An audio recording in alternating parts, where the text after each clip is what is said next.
கர்த்தருடைய வார்த்தைக்கு செல்லுவோம், திருப்பிக் கொள்வோம். ஏசாயா தீர்க்க தரிசன புஸ்தகம் 53ஆம் அதிகாரம் 8வது வசனம்.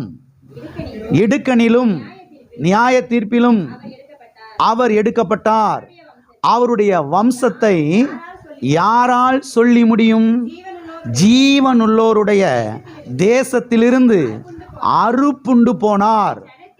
என் ஜனத்தின் மீறுதலின் மித்தம் அவர் வாதிக்கப்பட்டார். இங்கே நாம் பார்க்கிறோம், இடுக்கணிலும் நியாய தீர்ப்பிலும் இருந்து அவர் எடுக்கப்பட்டார். அவருடைய வம்சத்தை யாரால் சொல்ல முடியும், சொல்லி முடியும்? ஜீவனுள்ளோருடைய தேசத்திலிருந்து அறுப்புண்டு போனார். என் ஜனத்தின் மீறுதல் நிமித்தம் அவர் வாதிக்கப்பட்டார். இந்த காலை வேளையிலே ஆண்டவராகிய இயேசு கிறிஸ்து கல்வாரி சிலுவையிலே நமக்காக என்னவாய் ஆனார், என்ன செய்து முடித்தார் என்பதை குறித்து ஒரு சில காரியங்களை சத்திய வேதத்திலிருந்து உங்களுக்கு நான் எடுத்து காண்பிக்க விரும்புகிறேன். முதலாவதாக, ஆண்டவராகிய இயேசு கிறிஸ்து அவர் நமக்காக அறுப்புண்டு போனார் என்பதை குறித்து சத்திய வேதத்திலிருந்து எடுத்து காண்பிக்க விரும்புகிறேன். ஆண்டவராகிய இயேசு கிறிஸ்து கல்வாரி சிலுவையிலே நமக்காக அவர் அறுப்புண்டு போனார். எல்லா கரங்களை வைத்து சொல்லுவோம், ஆண்டவராகிய இயேசு கிறிஸ்து எனக்காக கல்வாரி சிலுவையிலே அறுப்புண்டு போனார். ஆமென். மறுபடியும் இந்த வசனத்தை வாசிக்கிறேன். இடுக்கணிலும் நியாய தீர்ப்பிலும் இருந்து அவர் எடுக்கப்பட்டார்.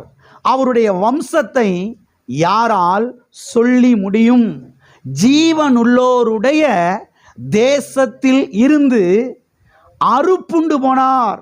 என் ஜனத்தின் மீறுதல் நிமித்தம் அவர் வாதிக்கப்பட்டார். ஜீவனுள்ளோருடைய தேசத்திலிருந்து என்ன செய்யப்பட்டார்? அறுப்புண்டு போனார். அறுப்புண்டு போனார். இங்கே ஏசாயா தீர்க்கதரிசி இயேசு கிறிஸ்துவின் கல்வாரி பாடுகளை குறித்து தீர்க்க தரிசனம் உரைக்கிறதை நாம் பார்க்கிறோம். இயேசு கிறிஸ்து இன்னும் வரவில்லை, அவர் பிறக்கவில்லை, அவர் கல்வாரி சிலுவையிலே போய் கல்வாரி பாடுகளை அவர் படவில்லை.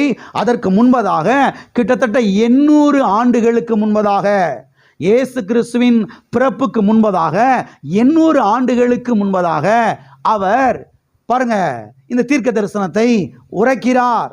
அவர் கல்வாரி சிலுவையிலே எவ்விதமாய் பாடுபட போகிறார், அவருடைய மரண பாடுகள் எவ்விதமாய் இருக்கும் என்பதை குறித்து அவர் இங்கே தீர்க்க தரிசனம் உரைக்கிறதை நாம் பார்க்கிறோம். அவருடைய மரணத்தை பற்றி அவர் இங்கே தீர்க்க தரிசனம் உரைக்கிறார். அவர் எவ்விதமாய் மரணமடைய போகிறார் என்பதை குறித்து இங்கே தீர்க்க தரிசனம் உரைக்கிறதை நாம் பார்க்கிறோம். அது மாத்திரமல்ல, இங்கே நாம் பார்க்கிறோம், இயேசு கிறிஸ்து ஜீவன் உள்ளோருடைய தேசத்திலிருந்து அறுப்புண்டு போனார் என்று. என்ன செய்யப்பட்டார்? அறுப்புண்டு போனார். ஜீவனுள்ளோருடைய தேசத்திலிருந்து. சரி, ஜீவனுள்ளோருடைய தேசம் என்பது எது? ஜீவனுள்ளோருடைய தேசம் என்பது இந்த பூமி, இந்த மண்ணுலகம், மனிதர்கள் வாழக்கூடிய இந்த பூமியிலே ஆண்டவராய் இயேசு கிறிஸ்து அவர் அறுப்புண்டு போனார் என்று இங்கே சத்தியவேதத்திலே நாம் வாசிக்கிறோம். ஆகவே ஆண்டவராய் இயேசு கிறிஸ்து ஜீவனுள்ளோருடைய இந்த தேசத்திலிருந்து அவர் எதற்காக அறுப்புண்டு போனார் என்பதை இன்றைக்கு இந்த கால வேளையிலே, இந்த புனித வெள்ளி ஆராதனை இந்த நாளிலே நாம் தியானிக்க போகிறோம். அருமையானவர்களை கவனியுங்கள். இந்த வசனம் பொது மொழிபெயர்ப்பிலே எப்படி வந்திருக்கிறது என்று சொன்னால், வாழ்வோர் உலகினின்று அவர் அகற்றப்பட்டார். வாழ்வோருடைய உலகினின்று அவர் என்ன செய்யப்பட்டார்? அகற்றப்பட்டார் என்று வந்திருக்கிறது. நாம் பாருங்க, சுவிசேஷ புஸ்தகங்களிலே வாசிக்கிறோம். மத்தேயு, மார்க், லூக்கா, யோவான் புஸ்தகங்களிலே நாம் வாசிக்கிறோம். அங்கே யூதர்கள் வந்து கூடியிருக்கிறார்கள், மத தலைவர்கள் வந்து கூடியிருக்கிறார்கள். இயேசு கிறிஸ்து கைது செய்யப்பட்டவராய் அங்கே நிற்கிறார். அங்கே பிலாத்து சிங்காசனத்திலே அமர்ந்திருக்கிறான். அப்பொழுது பிலாத்து கேட்கிறான், நான் யாரை விடுதலை பண்ண வேண்டும் என்று நீங்கள் விரும்புகிறீர்கள்? யாரை விடுதலை பண்ண வேண்டும் என்று நீங்கள் விரும்புகிறீர்கள் என்று அப்பொழுது யூத ஜனங்களும் மத தலைவர்களும் அவர்கள் சொல்லுகிறார்கள், இயேசுவை அகற்றும், பரபாசை விடுதலை செய்யவும். அந்த யூத ஜனங்கள் எல்லாரும் சொல்லுகிறார்கள், பரபாசை விடுதலையாக்கும், பரபாசை எங்களுக்கு விடுதலை பண்ண வேண்டும், இயேசுவை என்ன செய்ய வேண்டும், அகற்ற வேண்டும் என்று எல்லா ஜனங்களும் கூக்குரலிடுகிறார்கள். யூத மத தலைவர்கள் மக்களை கிளப்பி விடுறாங்க. பரபாசை என்ன செய்ய வேண்டும், விடுதலை பண்ண வேண்டும், இயேசுவை என்ன செய்ய வேண்டும், அகற்றி போட வேண்டும் என்று. சரி, யார் இந்த பரபாஸ்? யார் தெரியுமா? பரபாஸ் என்கிறவன் ஒரு பெரிய கொலைகாரன், தேசத்திலே பெரிய கலவரத்தை ஏற்படுத்தினவன். அவனால் இந்த தேசத்திற்கு பெரிய நஷ்டங்கள் ஏற்பட்டது, பெரிய கலவரங்கள் ஏற்பட்டிருக்கு, பெரிய கொலைகாரன். அவனை பிடிச்சி தூக்கி ஜெயிலில் போட்டிருக்கிறாங்க. இப்போ பிலாத்து கேட்கிறான், பஸ்கா பண்டிகை தோறும் நான் உங்களுக்கு ஒருவனை விடுதலை பண்ணுவேன் அல்லவா, இந்த பஸ்கா பண்டிகையிலே யாரை நான் உங்களுக்கு விடுதலை பண்ண வேண்டும் என்று. அந்த ஜனங்கள் சொல்லுகிறார்கள், பரபாசை என்ன செய்யும், கொலைகாரனை விடுதலையாக்கும், நன்மை செய்த இயேசுவை என்ன செய்யும். எப்படிப்பட்ட ஜனங்கள் பாருங்க. கொலைகாரனை, தேச துரோகிய, தேசத்தில் கலவரத்தை ஏற்படுத்தினவனை விடுதலையாக்கும், குருடர்களை சுகமாக்கினவரை, ஊமையர்களை சுகமாக்கினவரை, மரித்தோரை எழுப்ப பண்ணினவரை, நன்மை செய்த இயேசுவை என்ன செய்யும், சிலுவையிலே அறையும், அவரை அகற்றி போடும் என்று ஜனங்கள் கூக்குரலிடுகிறார்கள். எப்படிப்பட்ட ஜனங்கள் பாருங்க. இங்கே பொதுமொழி விருப்பில் என வாசிக்கிறோம், வாழ்வோருடைய உலகினின்று அவர் அகற்றப்பட்டார். இயேசு கிறிஸ்து கல்வாரி சிலுவையிலே நமக்காக என்ன செய்யப்பட்டார், அறையப்பட்டார், அவர் அறுப்புண்டு போனார் என்று சத்தியவேதத்திலே நாம் வாசிக்கிறோம்.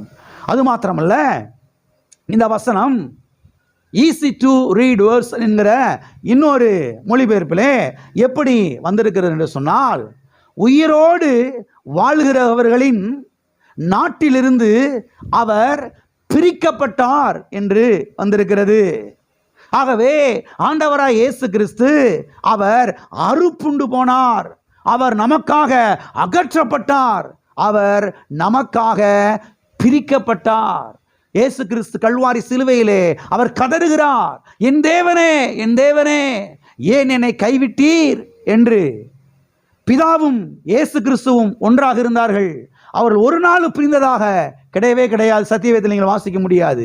ஆனால் கல்வாரி சிலுவையிலே ஆண்டவராய் இயேசு கிறிஸ்து பிதாவாகி தேவனிடத்திலிருந்து அவர் பிரிக்கப்பட்டார். எவ்வாறு பிரிக்கப்பட்டார்?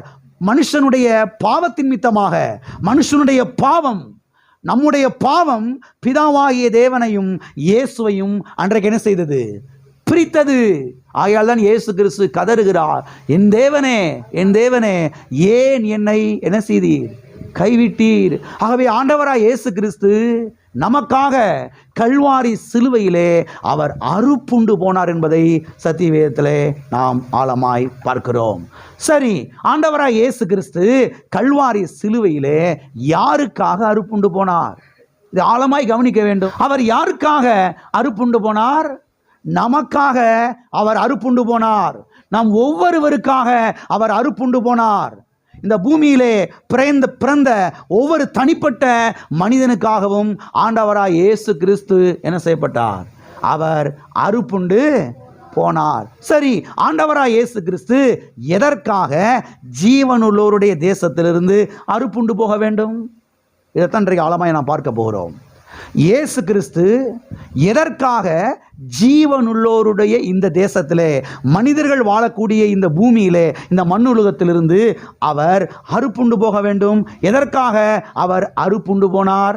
2 பதில்களை இன்றைக்கு உங்கள் முன்பாக நான் வைக்க விரும்புகிறேன்.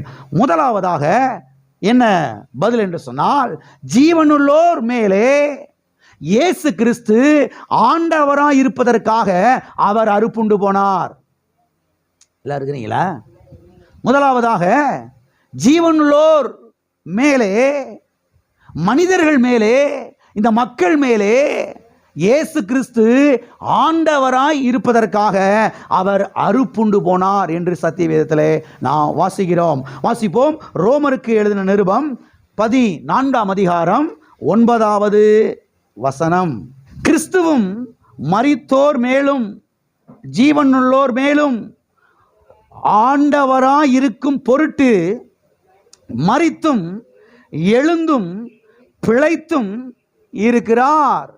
இயேசு கிறிஸ்து மரித்தார், அவர் எழுந்தார், அவர் இன்றைக்கு என்ன செய்திருக்கிறார்? பிழைத்திருக்கிறார், ஜீவனோடு இருக்கிறார். ஹல்லேலூயா. இயேசு கிறிஸ்து செத்து போன ஒரு சாமி கிடையாது. இயேசு கிறிஸ்து மண்ணோட மண்ணா போன ஒரு சாமி கிடையாது. இயேசு கிறிஸ்து மரித்தார், அடக்கம் பண்ணப்பட்டார், அவர் உயிர்த்தெழுந்தார், அவர் இன்றைக்கும் பிழைத்திருக்கிறார், அவர் இன்றைக்கும் ஜீவிக்கிறார். ஆமென். அவர் கல்வாரி சிலுவையில் அறுப்புண்டு போனார், ஆனால் மறுபடியும் என்ன செய்தார்? அவர் எழுந்திருக்கிறார். ஆமென். இங்கே இந்த வசனத்திலே நாம் பார்க்கிறோம், ஜீவனுள்ளோர் மேலும் ஆண்டவராயிருப்பதற்காக. யார் மேலே ஆண்டவராயிருப்பதற்காக?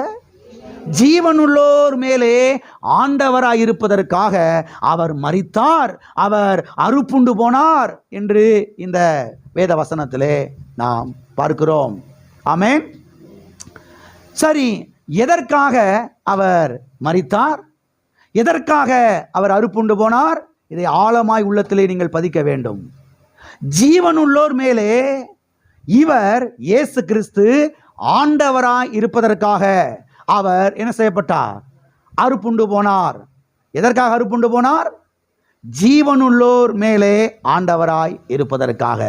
சரி, ஆண்டவர் என்றால் என்ன அர்த்தம்? ஆண்டவர் என்றால் என்ன பொருள்?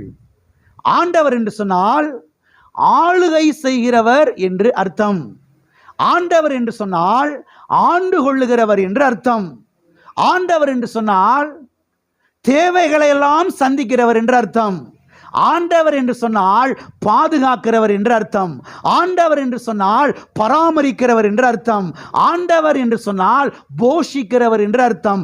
ஆண்டவர் என்று சொன்னால் நடத்தி செல்லுகிறவர் என்று அர்த்தம். எத்தனைக்கு புரிகிறது? அதுக்கு தான் அடிக்கடி நாங்கள் சொல்ல வைக்கிறோம் உங்களை. ஆண்டவரேன்னு சொல்லுங்க வாயை திறந்து. நீங்கள் ஒவ்வொரு முறையும் ஆண்டவரேன்னு சொல்லும் பொழுது நீங்கள் என்ன தெரியுமா சொல்கிறீங்க? ஆண்டவரே நீங்கள் என்னைய ஆளுகை செய்கிறீங்க. ஆண்டவரே நீங்கள் என்னைய ஆளுகை செய்கிறீங்க, நீங்கள் என்னைய பாதுகாக்கிறீங்க, நீங்கள் என்னைய பராமரிக்கிறீங்க, நீங்கள் என்னைய போஷிக்கிறீங்க, நீங்கள் என்னைய காப்பாற்றுறீங்க, நீங்கள் என்னைய நடத்துகிறீங்க. ஒவ்வொரு முறையும் ஒரு ஆண்டவருடைய பிள்ளை ஆண்டவரேன்னு சொல்லும் பொழுது, கர்த்தாவே என்று சொல்லும் பொழுது, லார்ட் என்று சொல்லும் பொழுது, அதுதான் அங்கே என்ன செய்கிறது? நடக்கிறது. எல்லாம் சொல்லுவோமா? ஆண்டவரே, ஆண்டவரே, ஆண்டவர் இயேசுவே, இயேசுவே ஆண்டவர்.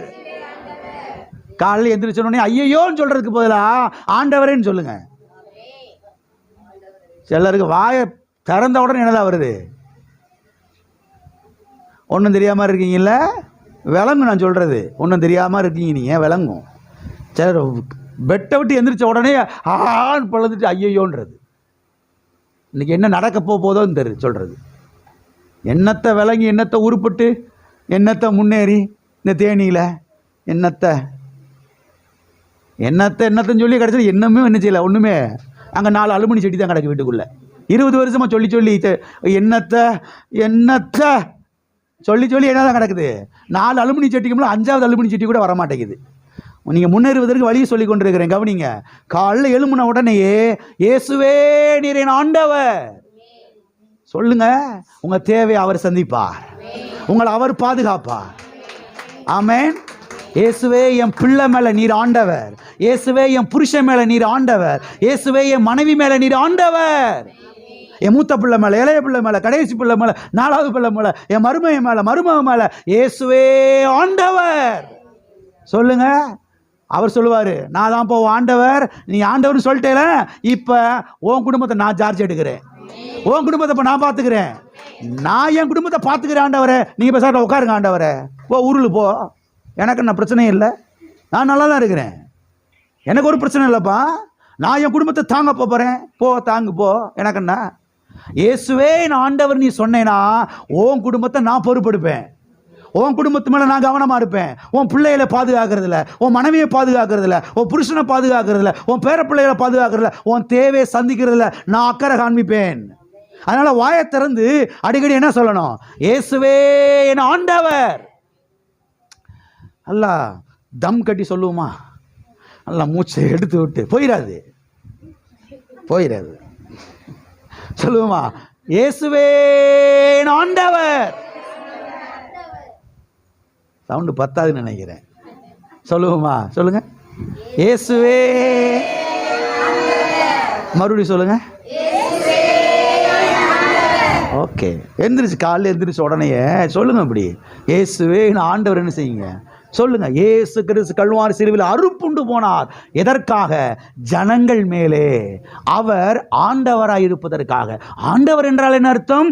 ஆளுகை செய்கிறவர், ஆண்டு கொள்ளுகிறவர், போஷிக்கிறவர், பாதுகாக்கிறவர், பராமரிக்கிறவர், உங்களை நடத்துகிறவர் என்ற அர்த்தம். ஆமென். எல்லாம் இருக்கிறீங்களா? ஆகவே அடிக்கடி உச்சரிக்கணும். என்ன செய்யணும்? இயேசுவே என் ஆண்டவர், இயேசுவே என் ஆண்டவர், இயேசுவே என் ஆண்டவர் என்று என்ன செய்யணும்? உச்சரிக்க வேண்டும். உச்சரிக்க தேவைகள் எல்லாம் சந்திக்கப்பட்டு கொண்டே வரும். ஆமென். உங்களை கர்த்தர் பாதுகாப்பார், கர்த்தர் உங்களை பராமரிப்பார். அல்லேலூயா. பாஸ்டர், எனக்கு நல்ல ரத்தம் இருக்கு பாஸ்டர். அப்போ எங்களுக்கு மட்டும் கெட்ட ரத்தமாக இருக்கு? அதாவது உங்களுக்கு நல்ல ரத்தம் இருக்குது, பலன் இருக்குது, ஸ்ட்ரென்த் இருக்குது, இதெல்லாம் யாரும் குறைச்சி பேசலை, அதை மட்டப்படுத்திலாம் பேசலை. அதெல்லாம் இருக்குது. அதெல்லாம் கொடுத்தது யார் தான்? கர்த்தர் தான் கொடுத்தாரு. அதுக்கு மேலே யார் ஆண்டவர்? அதுக்கு மேலே யார் ஆண்டவர்? அதனால் உங்கள் மாம்சத்தை மேலே தூக்காதீங்க, உங்கள் பலனை மேலே தூக்காதீங்க, உங்கள் மூல அறிவு மேலே என்ன செய்யாதீங்க? மேலே தூக்காதீங்க. உங்கள் சர்டிஃபிகேட்டை மேலே தூக்காதீங்க. ஆமென். உங்கள் நெற்றி வேர்வையை மேலே என்ன செய்யாதீங்க? தூக்காதீங்க.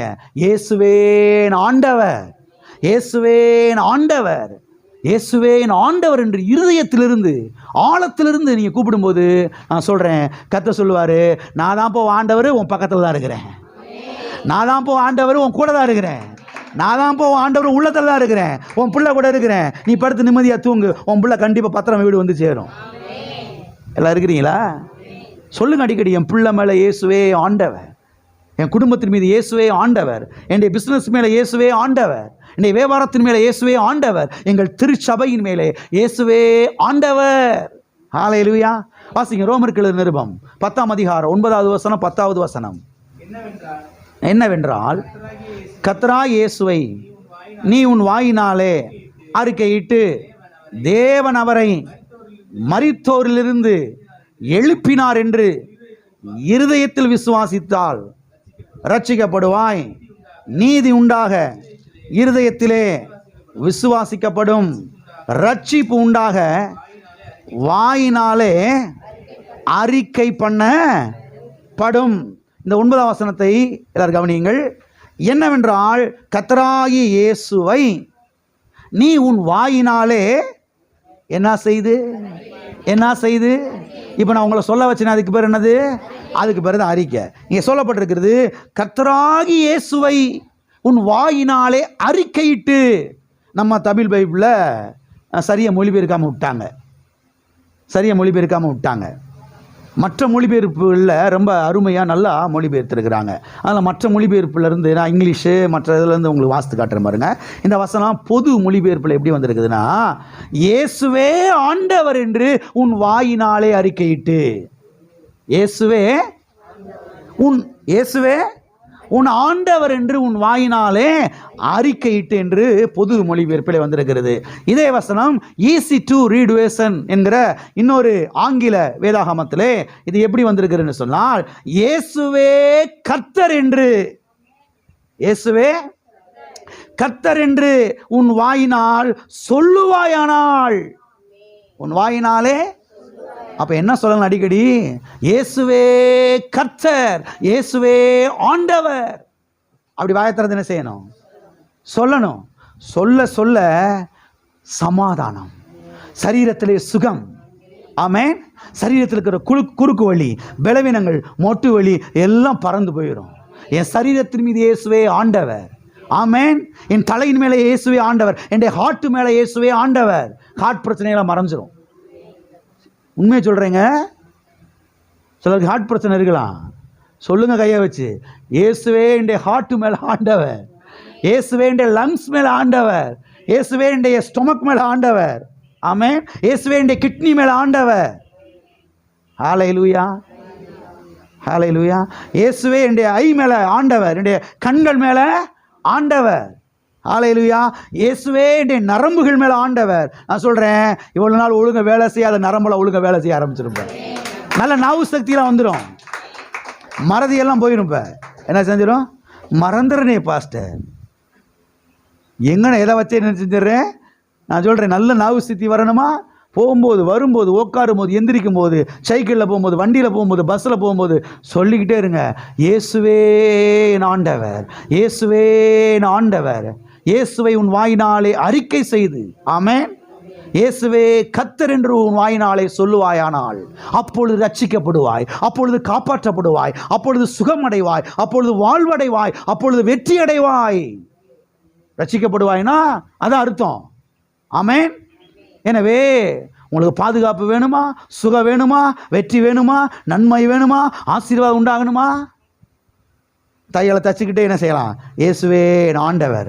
நாற்றை நட்டுக்கிட்டே என்ன செய்யலாம்? இயேசுவே ஆண்டவர். புல்லை அறுத்துக்கிட்டே இயேசுவே என் ஆண்டவர். பாத்திரத்தை விளக்கிக்கிட்டே இயேசுவே என் ஆண்டவர். வெங்காயத்தை நறுக்கிக்கிட்டு சொல்றது இல்லை சில ஆட்கள். வெங்காயத்தை அப்படி நொறுக்கிக்கிட்டே மைண்டில் ஆறு இருக்கா? புருஷன் உரட்டு நாளைக்கு ஒரு நறுக்கு தூக்குறேன். இன்னைக்கு ஒன்றும் தெரியாமல் இருக்கீங்க, அப்படி தானே? அருமையானவரே கவனிங்கள், யாரையும் போய் நறுக்கி ஒன்றாக போகிறது கிடையாது. வாழ்வு வேணும், பாதுகாப்பு வேணும், சமாதானம் வேணும்னா இயேசுவே நீர் ஆண்டவர். அருமையானவர்களே கவனிங்கள், பாதுகாப்பற்ற ஒரு உலகத்தில் எல்லாம் வாழ்ந்து கொண்டிருக்கிறோம். எங்கே பார்த்தாலும் அழிவுகள், பேரழிவுகள். இந்த நாட்டுக்காரர் அங்கே கொண்ட போகிறேன், அவன் இங்கே கொண்ட போகிறேன், இவனுக்கு என்ன நடக்கும், அவன் உயிரை கையில் பிடிச்சிட்டு திட்டுறான். அதனால் பாதுகாப்பற்ற ஒரு உலகத்தில் வாழ்ந்து கொண்டிருக்கிறோம். இதன் மத்தியிலையும் கர்த்தர் நம்மை பாதுகாக்க அவர் விருப்பப்படுகிறார். எப்போ பாதுகாப்பார்? அடிக்கடி வாயை திறந்து இயேசுவே நீரின் ஆண்டவர், இயேசுவே நீரின் ஆண்டவர், இயேசுவே நீரின் ஆண்டவர் என்று சும்மா வாயில் சொல்லாமல் இருதயத்திலிருந்து, உள்ளத்தின் ஆழத்திலிருந்து நீங்கள் சொன்னீங்கன்னா, நான் சொல்கிறேன், கர்த்தர் உங்களை உங்கள் குடும்பத்தையும் பாதுகாத்து நடத்துவார். உங்களை போஷிப்பார், உங்கள் தேவைகளை சந்திப்பார், திருப்தியாய் சாப்பிடுவீர்கள், நன்றாயிருப்பீர்கள். அங்கே பஞ்சம் வரப்போதும், இங்கே பஞ்சம் வரப்போகுது, இங்கே அழிவா அங்கே அழிவா, நமக்கு எப்போன்னு சொல்லாதீங்க. கர்த்தர் இயேசு ஆண்டவர் இருக்கிறார் இங்கே மேலே. ஆமென். ஹல்லேலூயா. அவர் உங்களை என்ன செய்வார்? பாதுகாப்பார். ஆகவே ஆண்டவராக இயேசு கிறிஸ்து எதற்காக கல்வாரி சிலுவையிலே அறுப்புண்டு போனார்? அவர் ஜனங்கள் மேலே ஆண்டவராக இருப்பதற்காக. ஆமென். நான் சொல்லுகிறேன், ஆண்டவர் என்று சொல்லுங்கள். இயேசுவே ஆண்டவர், இயேசுவே கர்த்தர்னு சொல்லுங்க. அவர் உங்கள் தேவையை சந்திப்பார், அவர் உங்களை பாதுகாப்பார், அவர் உங்களை ரட்சிப்பார், அவர் உங்களை என்ன செய்வார்? நடத்தி செல்வார். ஓகே, இரண்டாவதாக இயேசு கிறிஸ்து எதற்காக அவர் கல்வாரி சிலுவையிலே அறுப்புண்டு போனார் என்று சொன்னால், கவனிங்க, ஜீவனுள்ளோருடைய தேசத்திலிருந்து அவர் எதற்காக அறுப்புண்டு போனார் என்றால், அவருடைய வம்சம் சொல்லி முடியாததாய் இருப்பதற்காக அவர் அறுப்புண்டு போனார். அவருடைய வம்சம் சொல்லி முடியாததாய் இருக்க வேண்டும், எண்ணிக்கைக்கு அடங்காததாய் இருக்க வேண்டும். அதற்காகத்தான் அவர் கல்வாரி சிலுவையிலே அவர் அறுப்புண்டு போனார் என்று சத்தியவேதத்திலே நாம் வாசிக்கிறோம். வாசிப்போம். ஏசாயா 53:8 மறுபடியுமாக. இடுக்கணிலும் நியாய தீர்ப்பிலும் இருந்து அவர் எடுக்கப்பட்டார். அவருடைய வம்சத்தை யாரால் சொல்லி முடியும்? ஜீவனுள்ளோருடைய தேசத்திலிருந்து அறுப்புண்டு போனார். என் ஜனத்தின் மீறுதல் நிமித்தம் அவர் வாதிக்கப்பட்டார். இங்கே நான் பார்க்கிறோம், அவருடைய வம்சத்தை யாரால் சொல்லி முடியும்? யாராலையும் சொல்ல முடியாது. அவருடைய வம்சம் அவ்வளவு பெருசு, அவ்வளவு பெருக்கமான ஒன்று.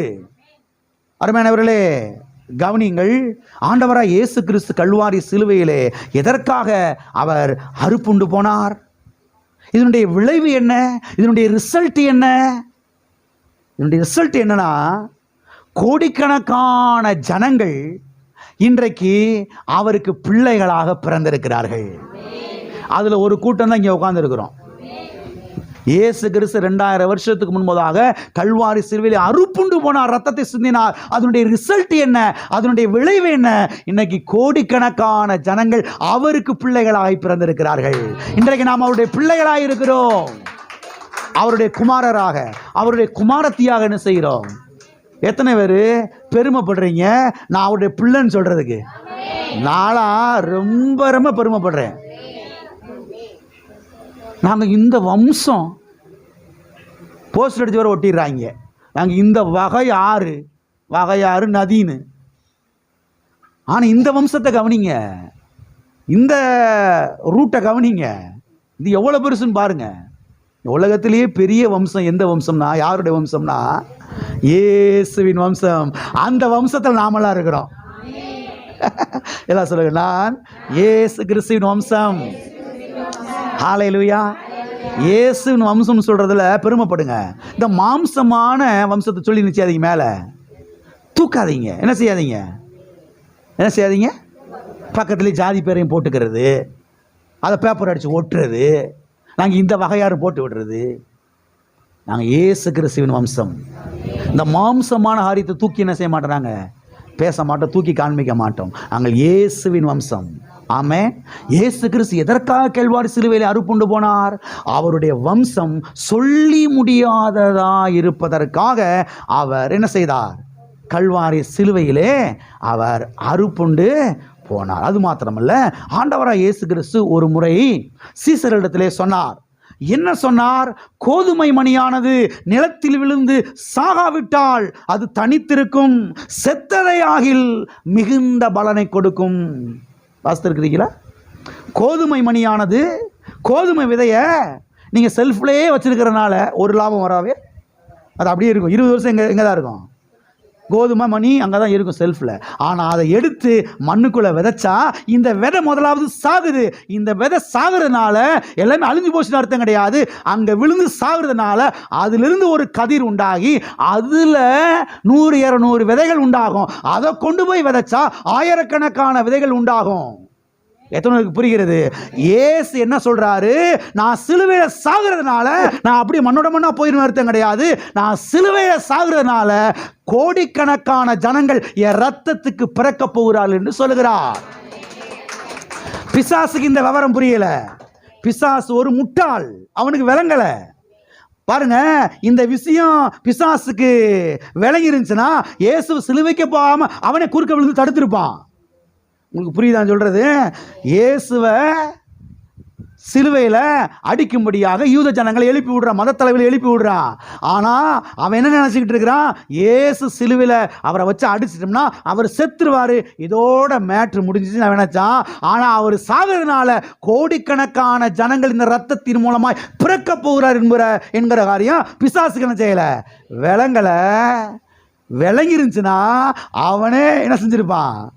சிலுவைக்கு போகாமல் குறுக்க நின்று செஞ்சிருப்பான், தடுத்திருப்பான்.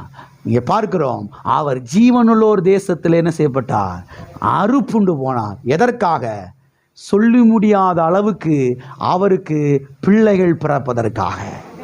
ஆமென். அவருடைய ரத்தத்துக்கு என்ன செய்திருக்கிறோம்? நாம் இன்றைக்கு பிறந்திருக்கிறோம். அவர் இயேசு சொன்னார், கோதுமை மணியானது நிலத்தில் விழுந்து சாகாவிட்டால் தனித்திருக்கும், செத்ததை ஆகில் மிகுந்த பலனை கொடுக்கும். வாசிப்போம். யோவான் எழுதின சுவிசேஷம் 12ஆம் அதிகாரம் 24வது வசனம். மெய்யாகவே மெய்யாகவே நான் உங்களுக்கு சொல்லுகிறேன், கோதுமை மணி ஆனது நிலத்தில் விழுந்து சாகாவிட்டால் தனித்திருக்கும், செத்ததே ஆகில் மிகுந்த பலனை கொடுக்கும். இயேசு கிறிஸ்து இங்கே கோதுமை பற்றி பேசுறாரா? கோதுமை பற்றியா பேசுறாரு?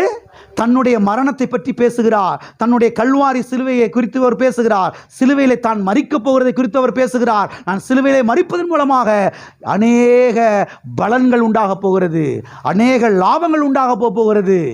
ஆமென். அநேக ஜனங்கள் தேவனுடைய பிள்ளையாய் மாறப்போகிறார்கள் என்பதை குறித்து அவர் இங்கே பேசுகிறார். ஆகவே இயேசு கிறிஸ்து கல்வாரி சிலுவையிலே எதற்காக அவர் அறுப்புண்டு போனார்? எதற்காகவென்றால் அவருடைய வம்சம் சொல்லி முடியாததாய் இருப்பதற்காக. ஆமென். ஏற்கனவே ஏராள ஜனங்கள் பிறந்து பரலோகத்துக்கு போய்கிட்டே இருக்கிறாங்க. ஆமென். இப்போ இவ்வளவு கூட்டம் இருக்கிறோம், உலகம் முழுவதும் கூட்டம் இருக்கிறது ஆண்டவருடைய பிள்ளைங்க. இன்னும் ஏராள ஜனங்கள் என்ன செய்ய போகிறார்கள்? ஆண்டவருக்கு பிறக்க போகிறார்கள். ஆமென். அது மாத்திரமல்ல, ஆண்டவராக இயேசு கிறிஸ்து நமக்காக அறுப்புண்டு போனபடினாலே இப்போ நாம் என்ன செய்யணும்னா, எல்லாம் கவனிச்சுட்டு வரீங்களா? எல்லாம் கவனிங்க. ஆண்டவராக இயேசு கிறிஸ்து நமக்காக கல்வாரி சிலுவையிலே அறுப்புண்டு போனபடினாலே இன்றைக்கு நாம் என்ன செய்யணும் தெரியுமா? ஜீவனுள்ளோருடைய தேசத்திலே கர்த்தருடைய நன்மையை நான் காண்பேன் என்று விசுவாசிக்க வேண்டும். கர்த்தருடைய நன்மையை நான் காண்பேன் என்று என்ன செய்ய வேண்டும்? விசுவாசிக்க வேண்டும். நல்லா கவனிங்க. ஜீவனுள்ளோருடைய தேசத்திலே, மனிதர்கள் வாழக்கூடிய இந்த தேசத்திலே யார் அறுப்புண்டு போனா? இயேசு அறுப்புண்டு போனார். அவர் அறுப்புண்டு போனார். அதே ஜீவனுள்ளோருடைய தேசத்திலே நான் கர்த்தருடைய நன்மையை பார்ப்பேன் என்று விசுவாசிக்க வேண்டும். ஆமென்.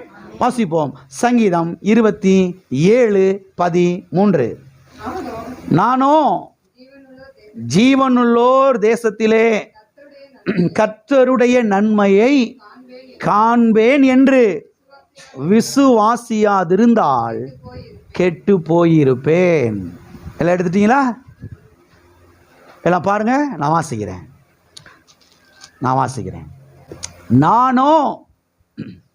நான் உங்களை பற்றி பேசலை, நான் என்னையை பற்றி பேசுகிறேன்னு சொல்கிறாரு. எல்லாம் இருக்கிறீங்களா? நான் உங்களை பற்றி பேசலப்பா, உங்களை பற்றி எனக்கு தெரியாது. நான் என்னையை பற்றி பேசுகிறேன். நான் என்ன சொல்கிறேன்?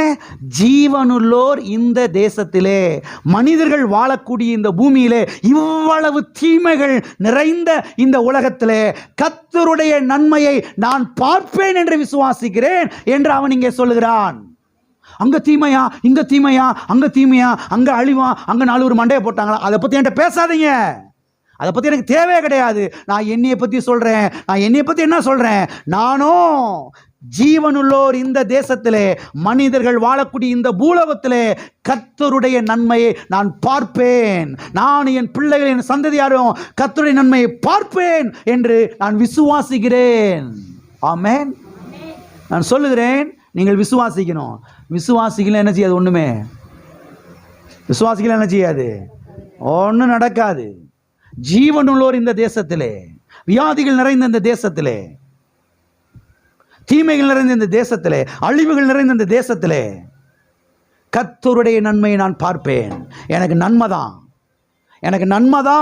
எனக்கு சுகம்தான், எனக்கு பலன்தான், எனக்கு ஆரோக்கியம்தான், எனக்கு நீடி ஆயுள்தான், எனக்கு வெற்றி தான், எனக்கு ஆசீர்வாதம் தான். என்ன ஆசீர்வாதம் சொல்றீங்க? நன்மை சொல்றீங்க? அப்படித்தான் சொல்லுவோம். அப்படித்தான் வேதம் சொல்லுகிறது. நானும் ஜீவனுள்ளோருடைய இந்த தேசத்திலே கர்த்தருடைய நன்மையை காண்பேன், கர்த்தருடைய ஆசீர்வாதத்தை காண்பேன் என்று விசுவாசிக்கிறேன். அப்படி நான் விசுவாசிக்கலைன்னா மற்றவங்க போல என்ன செஞ்சிருப்பேன்? நானும் கெட்டு போயிருப்பேன் என்று அவர் இங்கே சொல்லுகிறார். வசனத்தை பாருங்க. விசுவாசியாக இருந்தால் என்ன செய்திருப்பேன்? அநேக கிறிஸ்தவர்கள் வாழாமல் போனதுக்கு காரணம் என்ன? சபைக்கு போய் 10 வருஷம், 15 வருஷம், 20 வருஷம் ஞானஸ்தானம் எடுத்து அபிஷேகம் பெற்று வாரம் பைபிளை தூக்கிட்டு சபைக்கு பக்தியாக வந்துட்டு போயும் ஏன் வாழாமல் போனார்கள்? ஏன் தெரியுமா? விசுவாசிக்காதனால என்ன செய்தார்கள்? ஆசீர்வாதத்தை இழந்து போனார்கள். இங்கே சங்கீதக்காரன் சொல்லுகிறான், நான் மற்றவங்கள மாதிரி என்ன செய்ய மாட்டேன்? விசுவாசிக்காம இருக்க மாட்டேன். நான் விசுவாசிப்பேன். என்ன விசுவாசிப்பேன்? எல்லாருக்கும் நடக்கிறதா நமக்கு நடக்கும், அப்படி போய் விசுவாசிக்க மாட்டேன். எனக்கு நன்மைதான், எனக்கு சுகம்தான், எனக்கு பாதுகாப்பு தான், எனக்கு வெற்றி தான், எனக்கு உயர்வு தான், எனக்கு ஜெயம்தான். நான் என்னுடைய பிள்ளைகள் நன்றாக இருப்போம். என்ன பெருமையா பேசுறீங்க? பெருமையா பேசல, சத்தியத்தை பேசுகிறோம், அவருடைய வார்த்தையை பேசுகிறோம். அவருடைய வார்த்தை பேசுவது பெருமை அல்ல. ஆமென். மாம்ச பெருமை அல்ல, அதான் சரி. ஆமென். ஆகவே அநேகர் பாருங்க கெட்டு போய் விடுகிறார்கள், ஆசீர்வாதத்தை இழந்து போய் விடுகிறார்கள். அநேகர் பாருங்க காலத்துக்கு முன்பதாகவே மரித்து போய் விடுகிறார்கள். காரணம் என்ன? அவன் சொல்லுகிறான், விசுவாசியாமல் போனதுதான் காரணம். விசுவாசியாமல் போனதுதான் காரணம். போன வாரம் ஞாயிற்றுக்கிழமை பார்த்தோம் பாருங்க. அவர்கள் இந்த விஷயத்திலே அவர் என்ன செய்யவில்லை? உபாகமம் 1ஆம் அதிகாரத்தில் வாசித்தோம் அல்லவா? அவர்கள் இந்த விஷயத்திலே கர்த்தர் என்ன செய்யல? விசுவாசிகளை நம்பல. அவரை மட்டுப்படுத்தினார்கள். அதனால பாலும் தேனும் ஓடுகிற நலமும் விசாலமான கானான் தேசத்துக்கு என்ன செய்யல? போய் சேரல. ஆகவே இது விசுவாச பயணம், ஃபைத் ஜர்னி, விசுவாச பயணம். எல்லாம் சொல்லுங்க, விசுவாச பயணம். என்ன பயணம்? நீங்க என்ன பயணத்தில் இருக்கிறீங்க? நான் தேனி டு அள்ளிநகரம் பயணத்தில் இருக்கிறேன் பாஸ்டர். அடிக்கடி தேனிக்கு போவேனா, அள்ளிநகரத்துக்கு வருவேனா? அது 2 ரூபா தான் டிக்கெட்டு. 2 செகண்டில் இறக்கி விட்டுருவேன். நான் வந்த பூஸில் 2 ரூபா தான் டிக்கெட்டு. ஒன்றும் பயப்படாதீங்க. அந்த ஜேர்னி இல்லை, ஃபைத் ஜேர்னி, விசுவாச பயணம். நான் சொல்றேன், கிறிஸ்தவ வாழ்க்கையில் விசுவாசம் என்பது மிக மிக முக்கியம். மற்றவங்களுக்கு நடக்கிறதும் எனக்கு நடக்கும் பாஸ்டர். போங்க, நான் என்ன செய்ய முடியும்? நான் என்ன செய்ய முடியும்? உங்கள் வாயை திறந்து சொல்லிட்டீங்கல்ல. அப்போ உங்களுக்கு மற்றவங்களுக்கு நடக்கிற மாதிரி தான், மற்றவங்களுக்கு கொரோனா வந்த மாதிரி உங்களுக்கு கொரோனா வரும். மற்றவங்க வீட்டில் அழிவு வந்த மாதிரி உங்களுக்கு என்ன செய்யும்? அழிவு வரும். மற்றவங்களுக்கு ஹார்ட் பிரச்சனை வந்த மாதிரி உங்களுக்கு வரும். நான் என்ன செய்ய முடியும்? நான் கர்த்தருடைய ஊழியக்காரரு, கர்த்தருடைய வார்த்தை எடுத்து உங்களுக்கு சொல்கிறேன். கேட்சப் பண்ணிக்கிட்டீங்கன்னா வாழ்ந்துருப்பீங்க, பிடிச்சிக்கிட்டீங்கன்னா செய்வீங்க மேலே. ஆமென். ஆகவே எனக்கு நன்மை தான். எல்லாம் சொல்லுவோமா? எல்லாம் சொல்லுவோமா? கையை பிடிங்க, அவங்க முகத்தை பார்த்து சொல்லுங்கள். உங்களுக்கு நன்மை தான், உங்களுக்கு சுகம்தான், உங்களுக்கு பாதுகாப்பு தான், உங்களுக்கு ஆசீர்வாதம் தான், உங்களுக்கு நன்மை தான், உங்களுக்கு வெற்றி தான், உங்களுக்கு ஜெயந்தான். நீங்க நல்லா இருப்பீங்க. போங்க, அருமையான வார்த்தை. நல்லா இருப்பீங்க. இதை விட வேற என்ன வார்த்தை வேணும்? கர்த்தருடைய நன்மையை காண்பேன். நான் என்னை பற்றி பேசுறேன், உங்களை பத்தி பேசல அப்படின்னு சொல்றேன் சங்கீதக்காரன். நீங்க உங்களை பத்தி என்ன சொல்றீங்க? உங்களை பத்தி கேட்குறேன். நீங்க உங்களை பத்தி என்ன சொல்றீங்க? எது எடுத்தாலும் விளங்காது பாஸ்டர். என்ன செய்யாது? சொல்லிட்டீங்கல்ல, ஏற்கனவே சொல்லிட்டீங்கல்ல. கவனமா இருங்க. நான் என்ன செஞ்சாலும் உருப்படாது பாஸ்டர். எத்தனை முறை எக்ஸாம் எழுதுங்க, நமக்கு நாங்கள் ஒருத்தர் இருக்கா என்னை ஃபெயில் ஆக்குறதுக்குன்னே.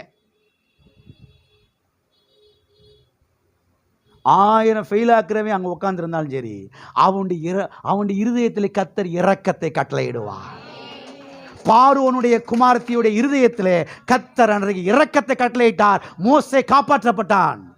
விசுவாசிக்கணும். என்ன செய்யணும்? விசுவாசிக்கிற ஒரு யோகபேத், விசுவாசிக்கிற ஒரு மிரியாம். ஆமென். விசுவாசத்துல தான் அம்மாவும் மகளும் செயல்படுறாங்க. பெட்டிக்குள்ள மோசையை வச்சு தண்ணியில விட்டாச்சு. போ, அது சாகுறது இனிமேல் நான் கண்ணால பார்க்க மாட்டேன்னு சொல்லி அம்மா வீட்டுக்கு போயிடல, அக்கா வீட்டுக்கு போயிடல. கண்டிப்பா கர்த்தர் ஏதோ ஒன்றை செய்வார். கர்த்தர் ஏதோ ஒன்றை செய்வார்.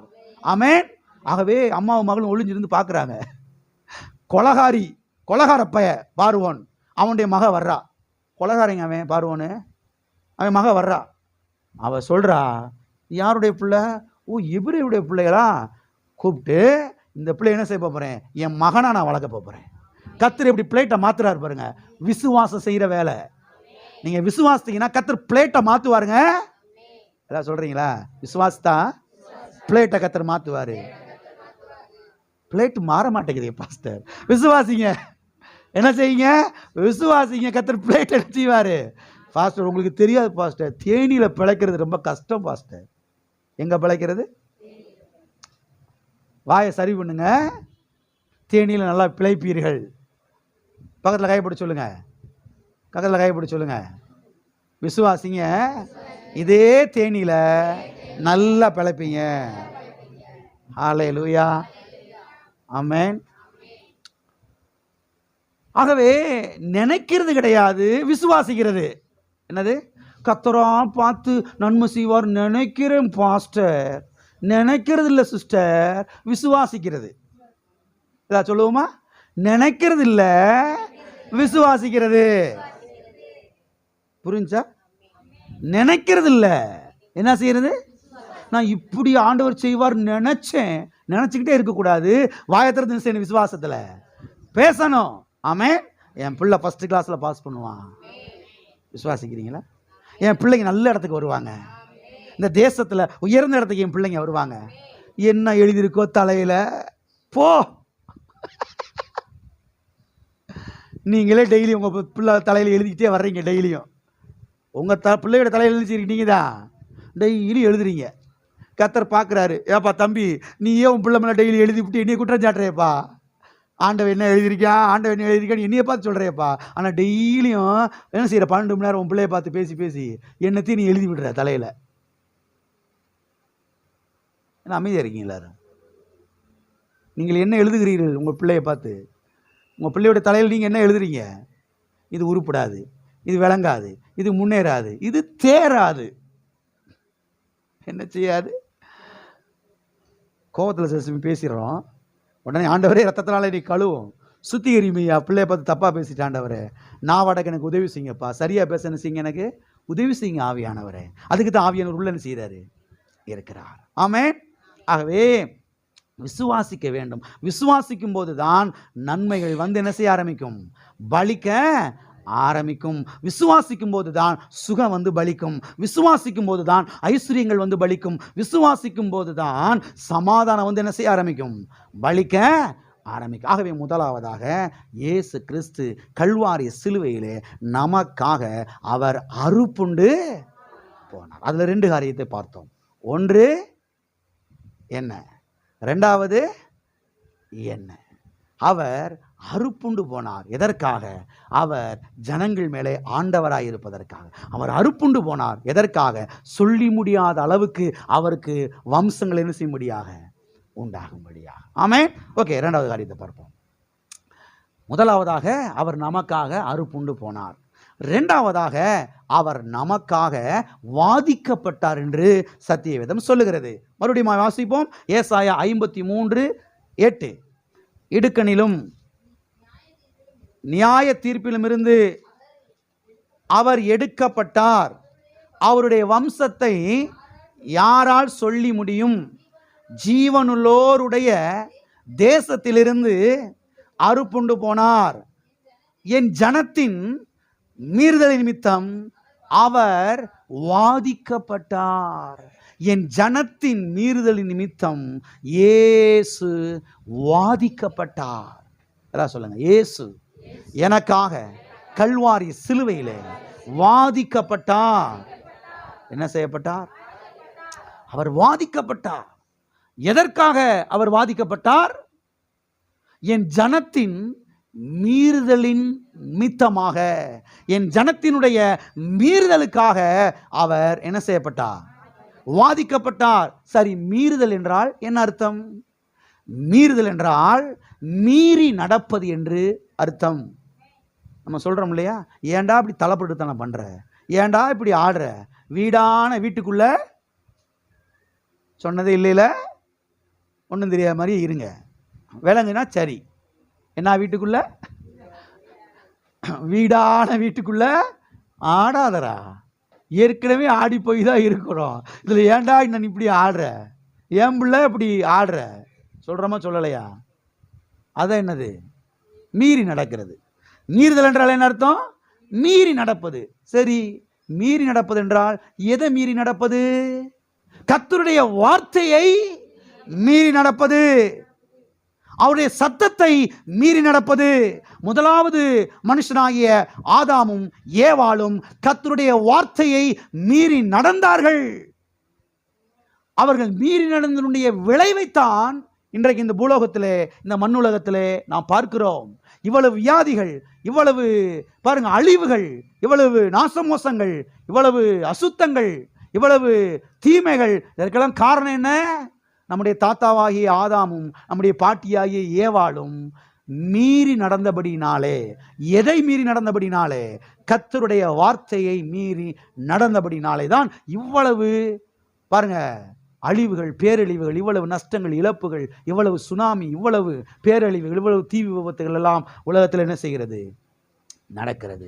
சரி, அவன் மீறி நடந்ததனுடைய விளைவு என்ன?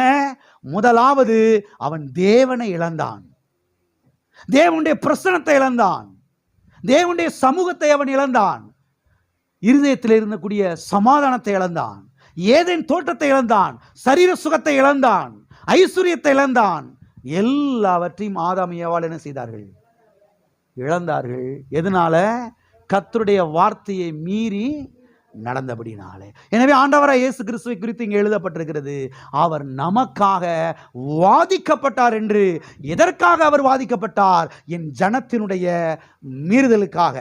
மீறி நடந்தது ஆதாமும் அவனுடைய சந்ததியாராகிய நாமும். வாதிக்கப்பட்டதோ ஆண்டவராய் இயேசு கிறிஸ்து. இயேசு கிறிஸ்துடைய அன்பை புரிந்து கொள்ளுங்கள். இயேசு கிறிஸ்துடைய பாருங்க, அந்த இருதயத்தை, அவருடைய இருதயத்தில் இருக்கக்கூடிய அன்பை நீங்கள் புரிந்து கொள்ளுங்கள். இயேசு கிறிஸ்து நமக்காய் கல்வாரி சிலுவையிலே வாதிக்கப்பட்டார். எதற்காக? நம்முடைய மீறுதலுக்காக. நம்முடைய மீறுதலுக்காக அவர் வாதிக்கப்பட்டார். சரி, வாதிக்கப்படுதல் என்றால் என்ன அர்த்தம்? தண்டிக்கப்படுதல் என்று அர்த்தம். இதுக்கு முந்தின வசனங்களே வாசிக்கிறோம். அவர் நம்முடைய மீறுதல் நிமித்தம் என்ன செய்யப்பட்டார்? வாசியுங்கள் 5ஆம் வசனத்தை. நம்முடைய மீறுதல் நிமித்தம் அவர் காயப்பட்டு, நம்முடைய அக்கிரமங்கள் நிமித்தம் இயேசு என்ன செய்யப்பட்டார்? அப்ப வாதிக்கப்படுதல் என்றால் என்ன அர்த்தம்? தண்டிக்கப்படுதல் என்று அர்த்தம். ஒரு மனுஷன் தவறு செஞ்சிடறான், அவனை ஜெயிலில் கொண்டு போய் அவனுக்கு தண்டனை கொடுத்து வாதிக்கிறாங்க. இயேசு கிறிஸ்து நமக்காய் வாதிக்கப்பட்டார், தண்டிக்கப்பட்டார் என்பதை நீங்கள் கவனிக்க வேண்டும், புரிந்து கொள்ள வேண்டும். அவர் நமக்காய் தண்டிக்கப்பட்டார், அவர் நமக்காய் வாதிக்கப்பட்டார்.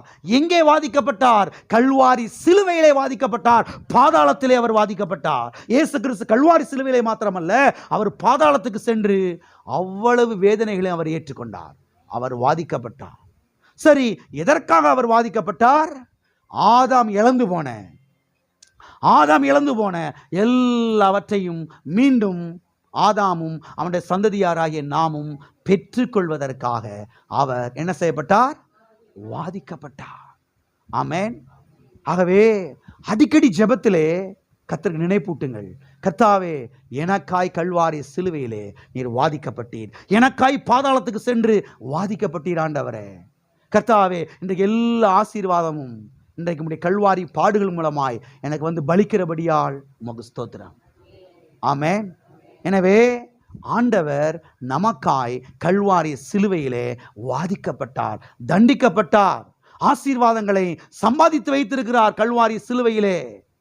சரீர சுகத்தை சம்பாதித்து வைத்திருக்கிறார், ஐஸ்வர்யத்தை சம்பாதித்து வைத்திருக்கிறார், நன்மைகளை சம்பாதித்து வைத்திருக்கிறார், நீடியாய்களை சம்பாதித்து வைத்திருக்கிறார். இதை நீங்கள் விசுவாசிக்க வேண்டும். விசுவாசிக்கும் பொழுது இனம் புரியாத ஒரு சமாதானம், ஒரு இளைப்பாறுதல் உள்ளத்திலே உண்டாகும். சரீரத்தில் இருக்கிற வியாதிகள் மறைய ஆரம்பிக்கும், சுகம் உண்டாக ஆரம்பிக்கும். ஆமென். கர்ப்பப்பையில் இருக்கக்கூடிய கட்டிகள் மறைய ஆரம்பிக்கும். ஆமென்.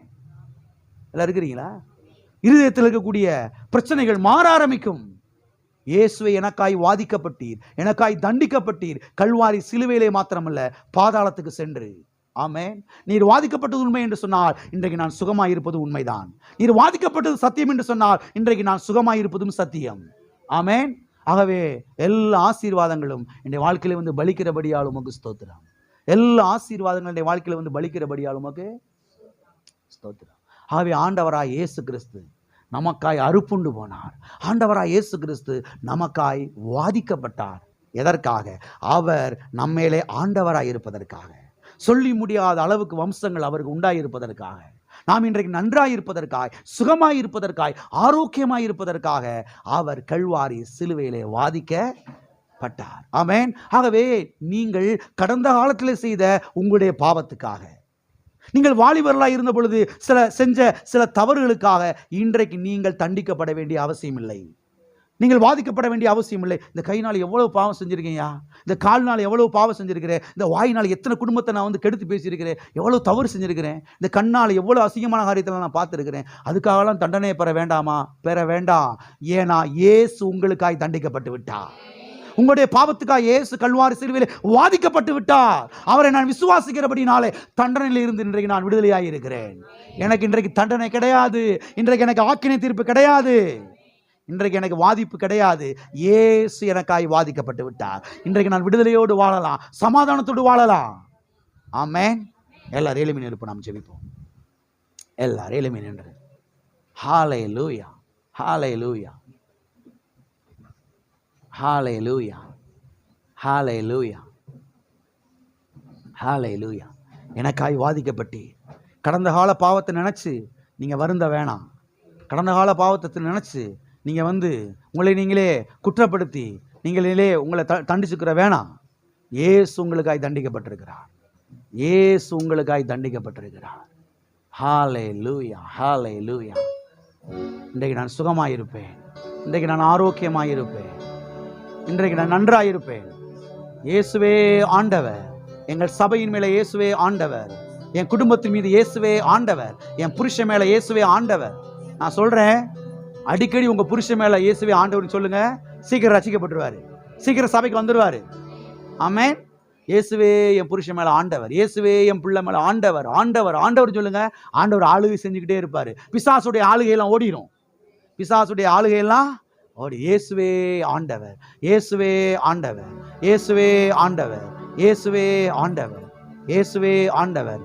நானும் நன்மையை பார்ப்பேன், நானும் சுகத்தை பார்ப்பேன், நானும் ஆசீர்வாதங்களை பார்ப்பேன். நான் விசுவாசிக்கிறேன், நான் விசுவாசிக்கிறேன், நான் விசுவாசிக்கிறேன். தகப்பனே, இயேசு நாமத்தில் உம்முடைய சமூகத்திலே நாங்கள் வருகிறோம். ஆசீர்வதிக்கப்பட்ட இந்த வேலைக்காய் நன்றி. கர்த்தாவை ஆராதிக்க துதிக்க உடைய வார்த்தை கேட்க நீர் கொடுத்த கிருபைக்காய் ஸ்தோத்திரம். உடைய வார்த்தைகள் பிள்ளைகளுடைய இருதயத்தில் இறங்குவதாக, பலிப்பதாக. கர்த்தாவே ஸ்தோத்திர ஆண்டவரே, ஓ ஸ்தோத்திரம். இந்த சத்தியங்களை பிள்ளைகள் பிடித்துக் கொள்வார்களாக, வாழ்ந்து சுகமாக இருக்கட்டும். இயேசு நாமத்தில் பிதாவே.